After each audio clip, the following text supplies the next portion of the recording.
Kig godt på disse tatoverede arme. De sidder på den ægyptiske forfatter og feministiske aktivist Mona Eltahawy.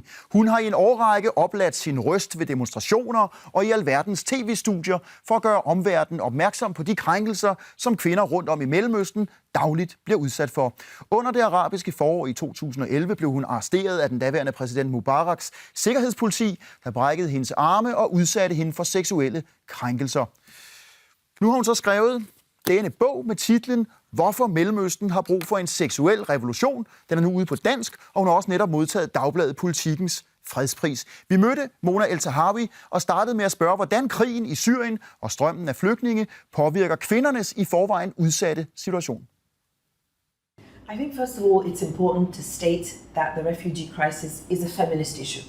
When we look at people who are fleeing war zones and generally speaking and ask who are the people most affected by war and displacement, it's usually women and children. So it is at its heart, the refugee crisis is a feminist issue. And I think it's a time for Europe to display the necessary compassion and mercy it must to this worst crisis since the Second World War. But if we look now at the places where these people, mostly women and children, are fleeing from, absolutely you see the role, the very damaging and toxic role of patriarchal dominance. Because if you look at a country like Syria, for example, the revolution began against the dictator who uses patriarchy and misogyny, as all the dictators in our region do. And the Assad regime for a very long time has used sexual violence against women as a form of emasculating and harming its enemy. And so in war zones, women's bodies often end up being proxy battlefields between the men who are fighting each other.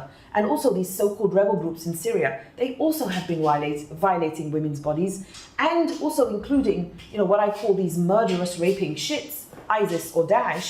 We have seen how they enslave women and sexually violated them. So of course, at its heart, not only is it a feminist issue, but these women are escaping misogynists, very violent sexual violators. So of course, patriarchal dominance has a role.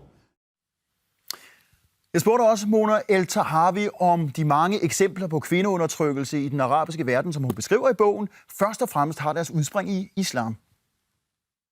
I make it very clear in my book that I believe that the challenges that as a feminist and that we in the region face are a result of a toxic mix of religion and culture.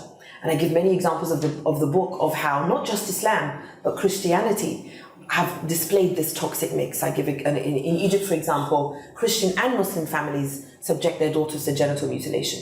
But my position about religion generally is I believe that all religions violate women's rights. I believe all religions oppress women, and specifically the three Abrahamic religions, which are the religions that are dominant in the Middle East: Judaism, Christianity, and Islam.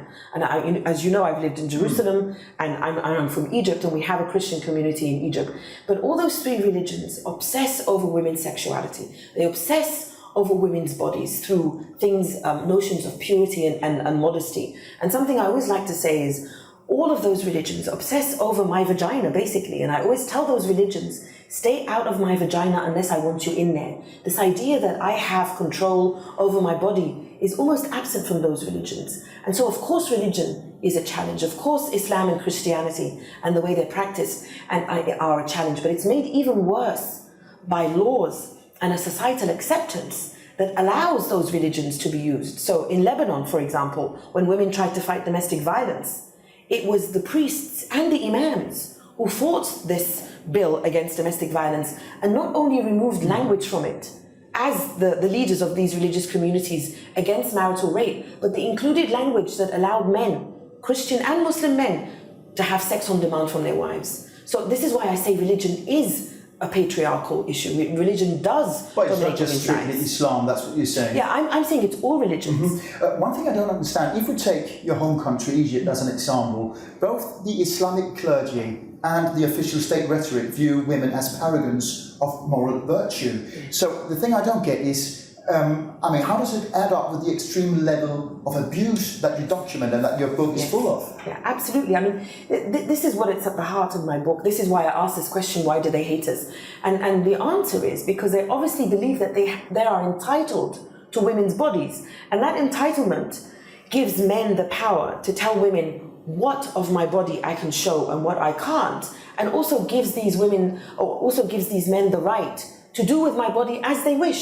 So for example, when the Egyptian regime sent out the riot police to sexually assault me, this is the same regime that is now arresting belly dancers and sending them to jail for 6 months because there is a video of them on YouTube where what they're wearing shows too much of their cleavage and their skirt is very short. This is the same regime that violates my body sexually and claims that these women are inciting debauchery because their videos are too sexual. So the message here is, we, the regime, are in power and we determine what of your body you can and can't show, and we will punish you if you think that you have the right to do with your body as you wish. It's up to us, is the message. And this, in a very brutal way, sums up what you're up against. But how are you ever going to challenge that? How are you ever going to have any just inkling of hope to actually topple that structure?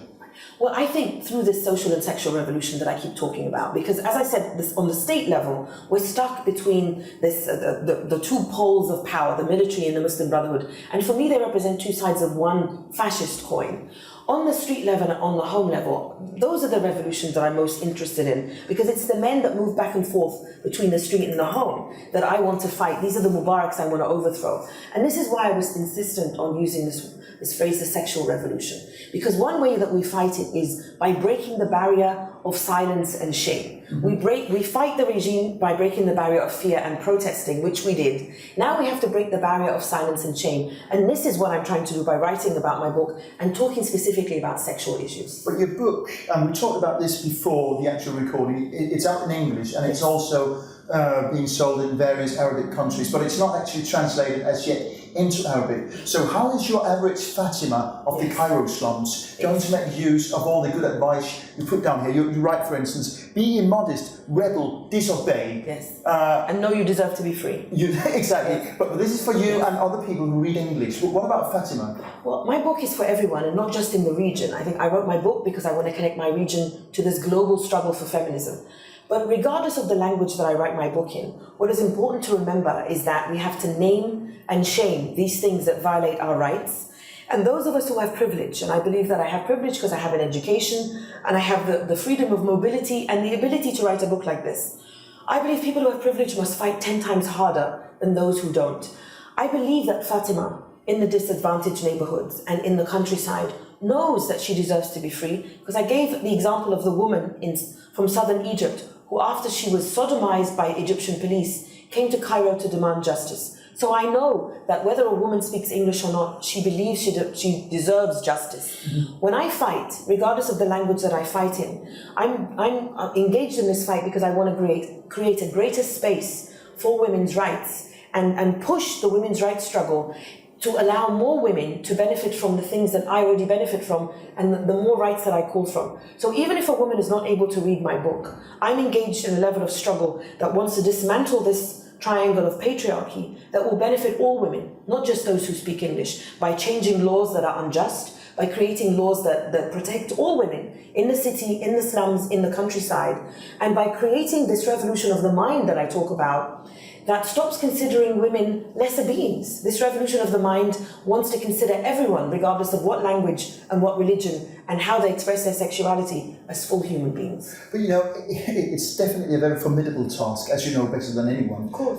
Because millions of women, not just in Egypt, but in Tunisia, Libya, for instance, cast their vote in favour of Islamist parties, for instance, the very same parties that demand that these women should wear a hijab or perhaps even a niqab. Yes. So, I mean, how do you liberate someone or tell them that they should free themselves of this subjugation if they don't want to be freed? Right. Well, you know, I compare these women to the Christian women in the United States who vote for Christian conservatives, knowing that these are the same people in the Republican Party who are shutting down abortion clinics and fighting women's reproductive rights in the United States today. So there is a connection to be made between religious conservatives across the world in which women end up voting against their own interest. I'm not responsible for those women. What I am responsible for is ensuring that everyone is able to vote freely and fairly, but much more important than that everyone lives in an environment in which they don't have to internalize the messages of those who oppress them and then reflect them back. Because when I look at women in my part of the world, we live in that trifecta of misogyny and patriarchy. For women to survive in this environment, they have internalized the messages of this trifecta and they end up repeating them. For example, mothers who subject their daughters to FGM. They don't do this because they hate their daughters. They do it because they love their daughters and they want them to survive in this environment. In order to free mothers from having to hurt their daughters like this, I must dismantle this environment so that a mother is sure that when her daughter grows up, she does not have to be cut in order to be able to find a husband.